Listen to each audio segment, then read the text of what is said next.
My name is Amelia Hayes, and I'm 32 years old. I can still feel the heat rising in my cheeks, the way my hands clenched into fists inside the pockets of my slightly too big blazer.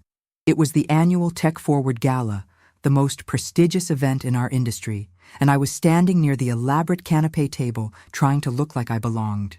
My official role was project coordinator, but to most of my colleagues, especially the smug trio of senior developers, Mark, David, and Tom, I was just the coffee girl. They'd just cornered me, Mark smirking as he said, loud enough for others to hear, "Amelia, darling, be a sport and see if they have any of those little quiches left, will you? And maybe another espresso for me while you're at it." David chuckled, adding, "Yeah, and make sure it's hot this time, unlike the last lukewarm disaster you brought." I remember the knot in my stomach tightening, the familiar burn of humiliation. For 2 years, I'd busted my gut at Innovate Solutions, often the first one in and the last one out, my ideas consistently repackaged and presented by others, my contributions minimized or outright ignored. This gala was supposed to be a celebration of our company's latest breakthrough product, a project I had secretly poured my soul into, a project they believed was solely the brainchild of our charismatic but technically clueless department head, Mr. Henderson, and his golden boys. They had absolutely no idea that the anonymous lead architect behind the entire system, the one everyone was whispering about, the one the keynote speaker was about to laud, was me. As they turned away, laughing amongst themselves, I took a deep breath. The air was buzzing with anticipation for the arrival of Dr. Eris Thorne, a titan in the tech world, our keynote speaker for the evening. My colleagues called me the coffee girl at the event. But when Dr. Thorne finally arrived and his eyes scanned the room, they all, well, let's just say their jaws were about to hit the ridiculously expensive ballroom floor.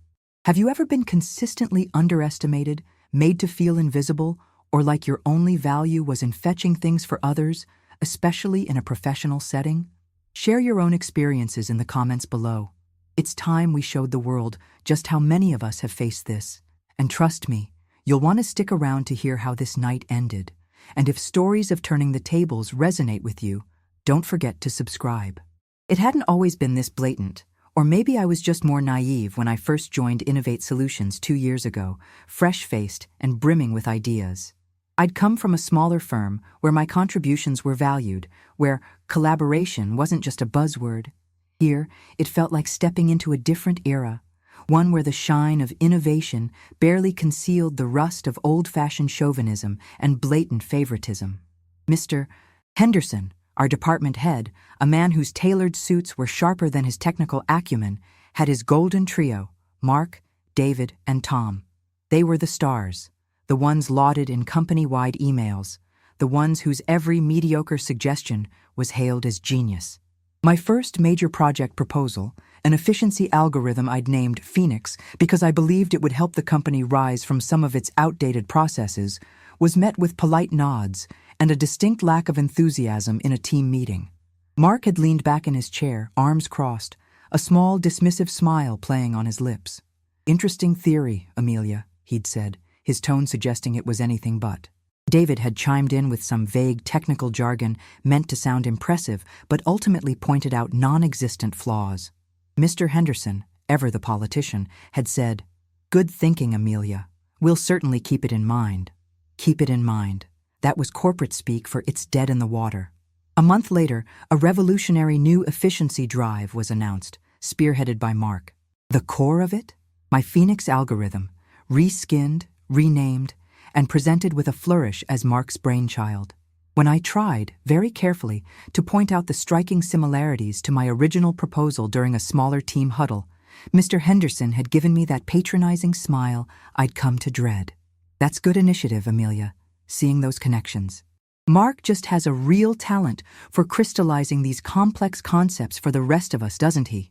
The rage I felt that day was a cold, hard stone in my stomach. I remember going to the ladies' room, gripping the sides of the sink, just staring at my reflection, wondering if I was invisible, if my voice even carried sound. It was the first time I truly understood the game they were playing. Then there was the Client X presentation. I'd spent weeks, countless late nights, crafting a pitch for a potentially massive client. I knew my data inside out. The strategy was solid. The night before the presentation, David, with an overly friendly grin, offered to help integrate the final graphics and just give it a polish. I was exhausted, and against my better judgment, I agreed. The next morning, as I stood before the client and Mr. Henderson, my slides were a mess. Key data points were missing, graphs were mislabeled, and the overall flow was disjointed. I stumbled, my confidence evaporating with each click. Mr. Henderson, looking increasingly agitated, finally cut me off. "Perhaps, David, you could step in?" he'd said, his voice tight. And like magic, David produced a backup USB stick. The presentation he then delivered was, miraculously, almost identical to my original, meticulously prepared version, but with his name prominently displayed on the title slide. He even ad-libbed some of my key speaking points. He received a commendation and a bonus for his quick thinking and saving a crucial account. I received a quiet, disappointed lecture from Henderson about the importance of thorough preparation and perhaps not overreaching on high-stakes projects. The injustice of it was so profound, so blatant, it left me speechless. I felt like I was screaming into a void. The daily grind was peppered with these larger betrayals and a constant stream of microaggressions. "Amelia, can you grab us all coffees? You make them just right," Mark would say, even if I was elbow-deep in debugging critical code. "Amelia, could you take minutes for this meeting? Your handwriting is so much neater than ours," Tom would suggest, despite me being one of the lead technical contributors to the topic at hand.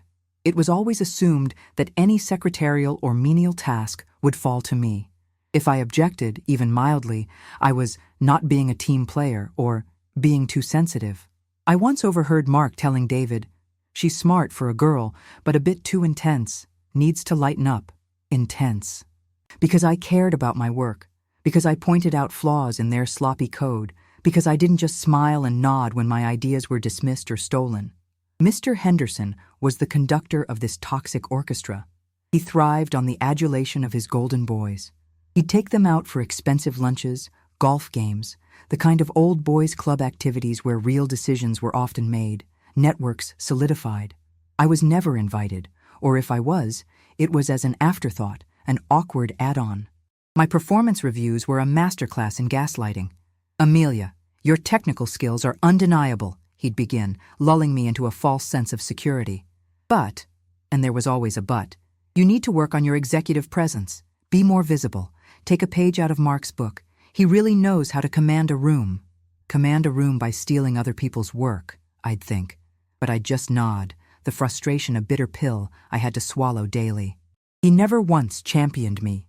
Never once acknowledged the extra hours, the intellectual heavy lifting I was doing behind the scenes, often cleaning up the messes left by his favorites. There were times I'd go home, sit in my small apartment, and just cry.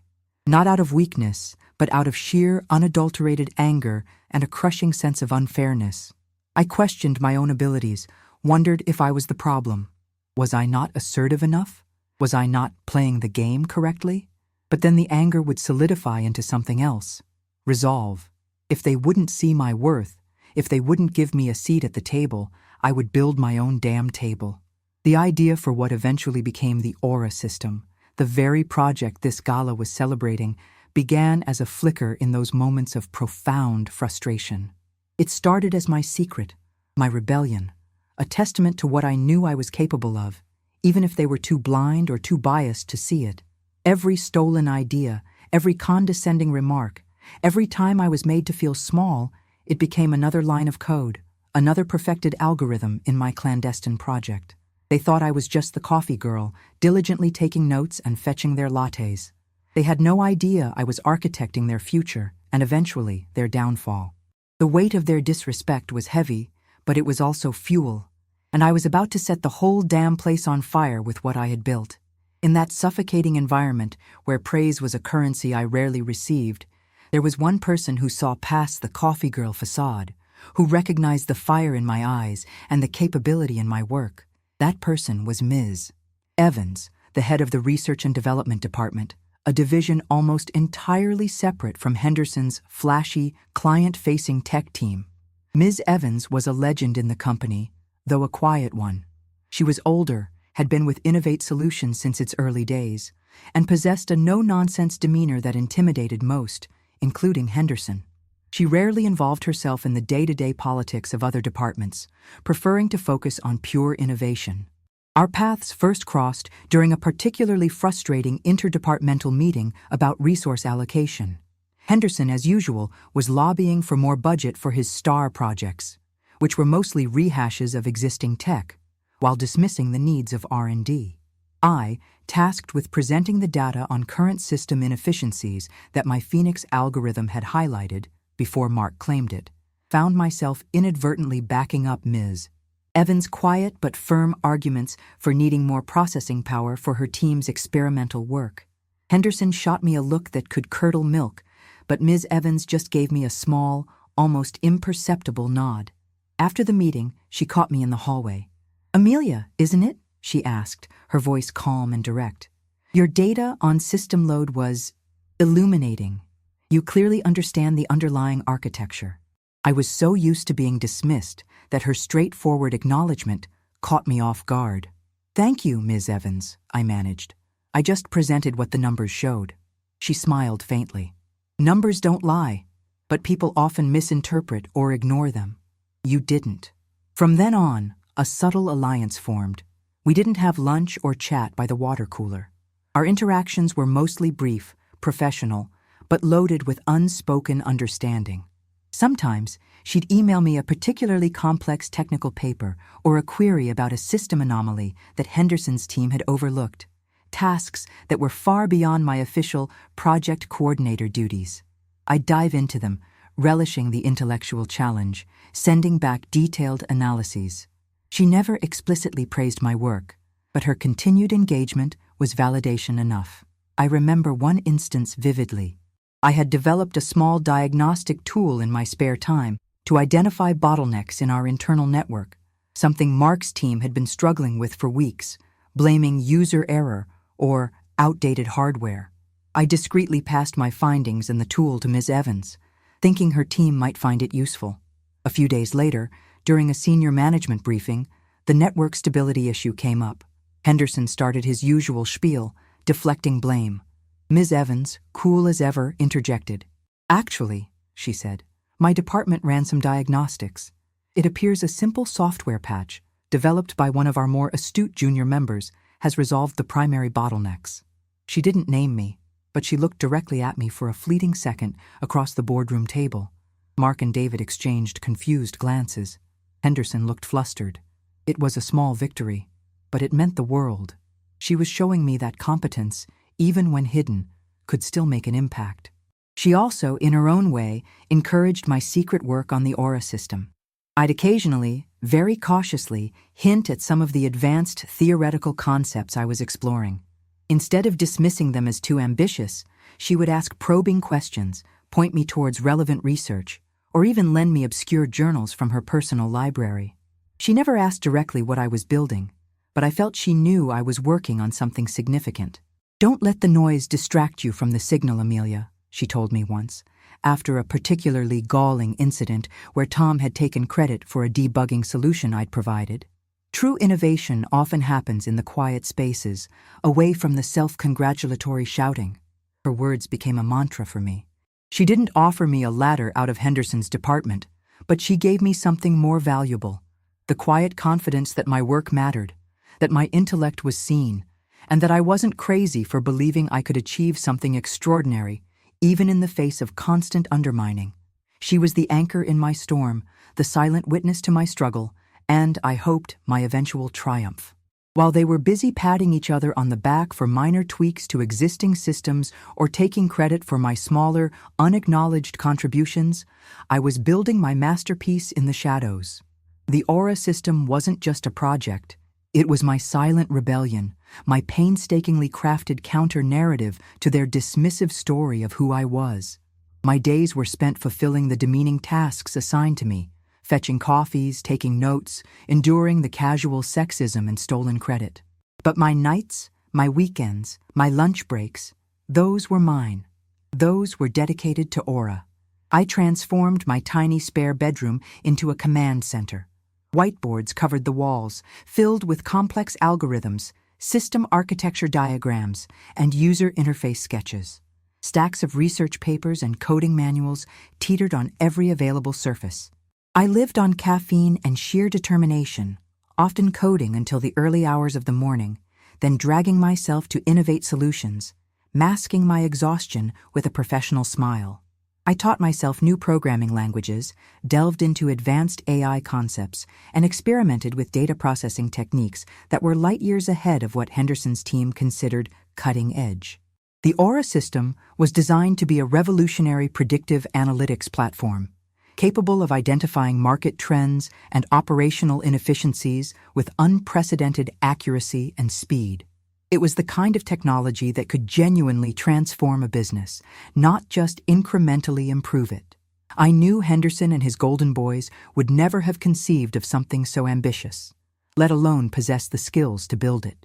Their innovations were usually surface level, more about flashy presentations than real substance. To fund the specialized software and cloud computing resources I needed, I took on freelance coding projects under a pseudonym, sacrificing sleep and any semblance of a social life. Every penny earned went back into Aura. I became a ghost in my own life, my focus narrowed to this singular, all-consuming goal. There were moments of crushing self-doubt, times when a particularly complex bug would have me staring at my screen for hours, feeling like I was hitting a brick wall. But then I'd remember Mark's smirk, David's condescending tone, Henderson's patronizing smile, and the anger would morph back into fuel, propelling me forward. I knew I couldn't develop Aura in a vacuum. I needed to test it, to validate its capabilities. This is where the secrecy became paramount. I created a dummy corporation, Phoenix Analytics, a nod to my first stolen idea, and began subtly offering pro bono analyses to a few small, non-competing businesses. The feedback was astounding. The system was identifying insights they'd never seen, predicting challenges with remarkable foresight. These small successes were like shots of adrenaline, reinforcing my belief in what I was creating. One of the biggest challenges was keeping it all under wraps at Innovate Solutions. I used encrypted drives, worked offline as much as possible, and was meticulous about my digital footprint. The fear of discovery was constant. If Henderson or his cronies found out, they'd either shut it down or, more likely, try to claim it as their own. The thought of them putting their names on Aura, on my soul's work, was unbearable. It made me even more careful, more determined to see it through on my own terms. As Aura neared completion, I started thinking about how to unveil it. A quiet internal presentation was out of the question. It would be too easily co-opted. I needed a stage, a moment so public and undeniable that they couldn't twist the narrative. That's when I learned that Dr. Aris Thorne, a man I deeply admired and whose work had inspired parts of Aura's architecture, was going to be the keynote speaker at the Tech Forward Gala. Thorne was known for championing true innovation and had a reputation for being fiercely independent. An idea began to form, a risky, audacious plan. I started researching his recent publications, his areas of interest, looking for a way to connect. I found an obscure academic forum where he occasionally participated in discussions. Under my Phoenix Analytics pseudonym, I began contributing, sharing insights that were subtly derived from Aura's capabilities, carefully framing them around topics I knew he was passionate about. It was a long shot, a tiny thread of connection I was trying to weave. The weeks leading up to the gala were a blur of final system refinements, late-night coding sessions, and a gnawing anxiety mixed with a thrilling anticipation. I was running on fumes, but the finish line was in sight. They saw Amelia, the project coordinator, dutifully organizing event logistics, making sure the coffee station was stocked. They had no idea that Amelia, the architect, was about to drop a bombshell that would redefine not just her career, but potentially the future of Innovate Solutions itself. My silent rise was almost complete. The stage was being set, though not in the way any of them could have ever imagined. If you've ever poured your heart and soul into something, working tirelessly behind the scenes while others took the spotlight, hit that like button to show your support for stories of hidden brilliance finally being revealed. It really helps the channel reach more people who need to hear they're not alone. The ballroom was buzzing. Mr. Henderson was preening near the stage, flanked by Mark, David, and Tom, all of them looking insufferably pleased with themselves. They were anticipating Dr. Thorne's keynote, no doubt expecting him to lavish praise on their supposed achievements. The groundbreaking work Innovate Solutions was showcasing, work they believed was entirely theirs. I stood near the back, by the elaborate ice sculpture that was already starting to melt under the warm lights, my heart hammering against my ribs. This was it. My hands were clammy, but there was a strange sense of calm washing over me, too. I had done everything I could. The rest was up to fate. And Dr. Thorne. A hush fell over the room as Dr. Aris Thorne was introduced. He was exactly as I'd imagined, charismatic, with an intensity in his eyes that spoke of a brilliant mind. He began his speech, talking about the future of technology, the importance of true innovation, of pushing boundaries. Henderson was practically glowing, nodding along vigorously. Mark, David, and Tom were exchanging self-congratulatory smirks.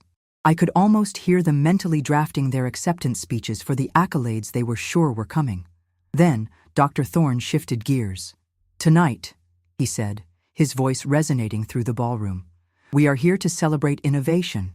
And while Innovate Solutions has indeed made strides, I want to talk about a particular project, a system so advanced, so intuitively designed, that it has the potential to redefine how we approach predictive analytics across multiple industries. A system known as Aura." A ripple went through the crowd. Henderson looked momentarily confused, then a flicker of panic crossed his face. He clearly didn't recognize the name. Mark, David, and Tom looked at each other, their smiles faltering. They were searching their memories, trying to place this Aura system. I saw Ms. Evans, standing near the edge of the room, give me the smallest, most encouraging smile. Dr. Thorne continued, "For the past few months, my research institute has been discreetly beta testing this Aura system. Its capabilities are, frankly, breathtaking. The depth of its analysis, the accuracy of its predictions, it's unlike anything I've encountered in my 30 years in this field." He paused, letting his words sink in. The architect behind this revolutionary system has chosen to remain anonymous, operating under the name Phoenix Analytics. However, after extensive correspondence and witnessing firsthand the sheer genius of this creation, I felt it was imperative that the true visionary behind Aura be recognized. The air in the ballroom was thick with tension. Henderson was now visibly sweating, his eyes darting around the room. Mark, David, and Tom looked utterly bewildered, their earlier arrogance completely deflated. They were probably wondering if some rival company had infiltrated their gala. Dr. Thorne's gaze swept across the audience. "This individual," he said, his voice carrying a note of profound respect, "has not only demonstrated unparalleled technical skill, but also incredible resilience and vision, developing this system independently, overcoming significant obstacles." He then looked directly, unswervingly at me. My breath caught in my throat. The anonymous forum, the carefully crafted messages, it had worked. He knew. "Ladies and gentlemen," Dr. Thorne announced, his voice booming, "it is my distinct honor to introduce you to the creator, the lead architect, the sole visionary behind the Aura system, Ms. Amelia Hayes." For a moment, there was dead silence. Then a spotlight, seemingly out of nowhere, found me standing at the back of the room. Every head in the ballroom swiveled in my direction. I could feel hundreds of eyes on me. The shock on Henderson's face was a picture. His jaw literally dropped, his carefully constructed composure shattering like glass. Mark, David, and Tom stared at me, their faces a mixture of disbelief, horror, and dawning comprehension. The coffee girl. The one they'd dismissed, humiliated, and stolen from. Dr. Thorne gestured for me to come forward. My legs felt like lead, but I moved, walking through the stunned crowd, past the gobsmacked faces of my colleagues. As I reached the stage, Dr. Thorne shook my hand warmly. "Amelia," he said, loud enough for the microphone to pick up, "your work is extraordinary. The world needs to see this." He then turned back to the audience. Innovate Solutions is indeed fortunate to have such a talent within its ranks, even if, perhaps, that talent was not fully appreciated until now. The subtle but unmistakable barb hung in the air. Henderson looked like he was about to be physically ill. Mark's face was a mask of crimson fury and utter humiliation. David was pale, staring at his shoes. Tom just looked lost. Dr. Thorne then proceeded to give a brief overview of Aura's capabilities, using slides I had secretly provided to him, slides that detailed its architecture and showcased its predictive power. With every feature he described, every success metric he highlighted, the collective gasp from the Innovate Solutions contingent grew louder. This wasn't just a good system, it was a game changer, and it was mine. The applause, when it came, was thunderous. It wasn't just polite clapping, it was genuine, enthusiastic recognition. As I stood there next to Dr. Thorne, looking out at the sea of faces, I caught the eyes of Mark, David, and Tom. The sheer, unadulterated shock and humiliation etched on their features was more satisfying than I could have ever imagined. They had built their careers on dismissing and devaluing me.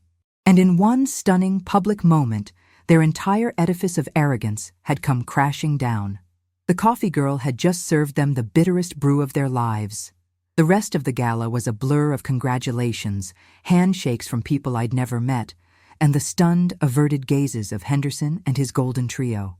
They avoided me like the plague, which was a delicious irony considering how eagerly they'd summoned me for coffee just hours before. Ms. Evans found me amidst the chaos, a rare, broad smile on her face. "I knew you had it in you, Amelia," she said, her voice warm with pride. "You didn't just build a system, you built your own stage." Her words meant more to me than all the applause. The following Monday at Innovate Solutions was different. The air in the office was thick with unspoken words. People who had barely acknowledged my existence before were now stopping by my desk, offering awkward compliments or asking questions about Aura. The whispers followed me everywhere, no longer dismissive, but filled with awe and a healthy dose of fear.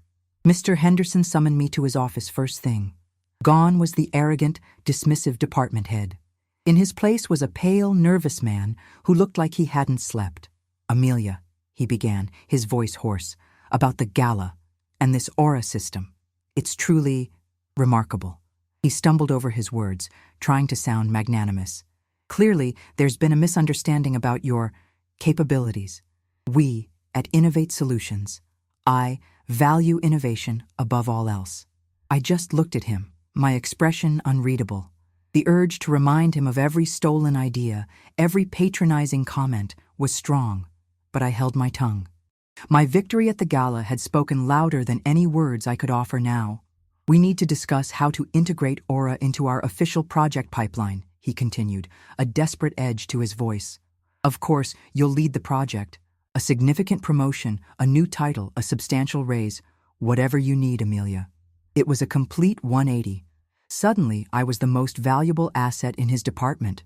Then came Mark, David, and Tom, one by one, like sheepish schoolboys called to the principal's office. Mark, the ringleader, was the most difficult to watch. His usual smirk was replaced by a strained, forced smile. "Amelia, hey," he started, far too casually.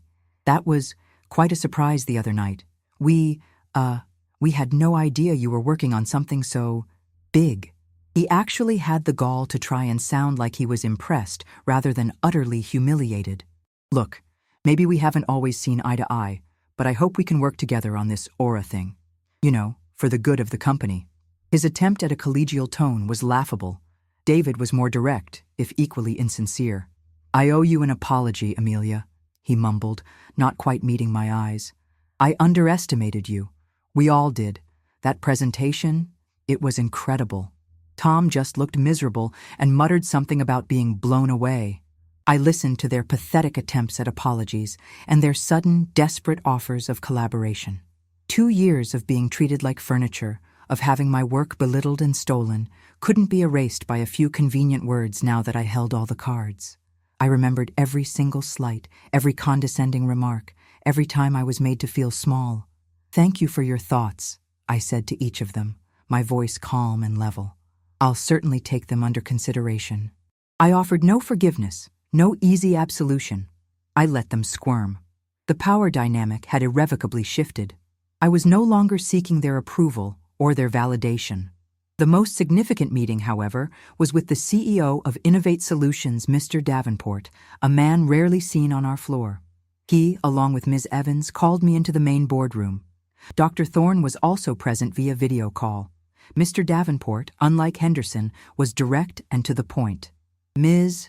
Hayes," he said, "your aura system is a game changer, not just for us, but for the industry. Dr. Thorne has already fielded several high-profile inquiries about licensing the technology." He looked at Henderson, who was also in the room, looking smaller than I'd ever seen him. Frankly, it's an embarrassment that this level of talent was so significantly overlooked within Mr. Henderson's department. Henderson visibly winced. The outcome was swift. I was offered the position of Chief Innovation Architect, heading up a brand new division dedicated to developing and implementing the Aura system and other advanced technologies. I would report directly to Ms. Evans, who was being promoted to Chief Technology Officer, a move that effectively sidelined Henderson. My salary was more than tripled.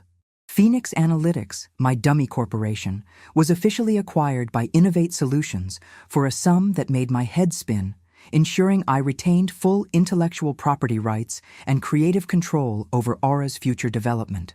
Mark, David, and Tom were conspicuously absent from any discussions about the Aura team. Their reign of mediocrity was over. I accepted the new role, but on my terms.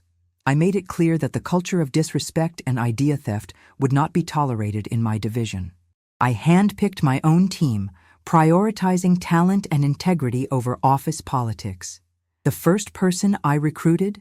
A quiet junior programmer from another department who I'd seen have her ideas similarly dismissed in meetings. The days of fetching coffee were over. I was now the one calling the shots, setting the agenda. The satisfaction wasn't just in the promotion or the money. It was in the knowledge that I had faced down injustice and emerged not just intact, but stronger, more powerful, and entirely on my own terms. They had tried to bury me, but they didn't realize I was a seed. Looking back, that night at the Tech Forward Gala wasn't just about revenge, though I'll admit, seeing the looks on their faces was incredibly gratifying. It was about reclamation, reclaiming my work, my voice, my value. For 2 years, I had allowed their narrative to define me, to chip away at my confidence. Building Aura in secret was my way of fighting back, of proving to myself, more than anyone, what I was truly capable of. The world is full of Hendersons, Marks, Davids, and Toms, people who will try to diminish you, to steal your light, either out of their own insecurity or a sense of entitlement. They thrive in environments where talent is suppressed and mediocrity is rewarded. My journey taught me that true empowerment doesn't come from external validation, though it's certainly a welcome bonus. It comes from within. It's forged in the fires of adversity, in the quiet hours spent honing your craft, in the unwavering belief in your own potential, even when no one else sees it. It's about understanding that your worth isn't determined by someone else's inability to recognize it. It's about building your own table when they refuse to give you a seat at theirs. And sometimes, if you build it well enough, they'll all come clamoring for an invitation. The Aura system went on to become a massive success, transforming Innovate Solutions and setting new industry standards. My new division flourished, built on principles of respect, collaboration, and genuine recognition of talent. Ms. Evans became not just a boss, but a true mentor and friend. As for Henderson, he quietly faded into irrelevance, his department eventually dismantled and absorbed. Mark, David, and Tom? Last I heard, they were struggling to find their footing in a company that no longer tolerated their brand of self-serving politics. Their careers became a footnote in my story of ascent. This experience was painful, frustrating, and at times almost broke me. But it also made me who I am today, resilient, determined, and unwilling to compromise my integrity or my vision. It taught me that the greatest venganza isn't about tearing others down, but about building yourself up so high that their negativity can no longer reach you. It's about showing them, through your success, exactly what they missed, what they underestimated, and what they lost. So, What would you have done in my place? How would you have handled the constant undermining and disrespect? I'd love to read your thoughts in the comments below. Your stories, your experiences, they matter. Sharing them helps us all feel less alone in these struggles. And if my story of overcoming workplace adversity and achieving a triumphant turnaround resonated with you, please consider subscribing for more content like this. Let's continue to inspire and empower each other, one story at a time. Remember, never let anyone dim your shine. Build your aura, whatever that may be for you, and let it illuminate the world.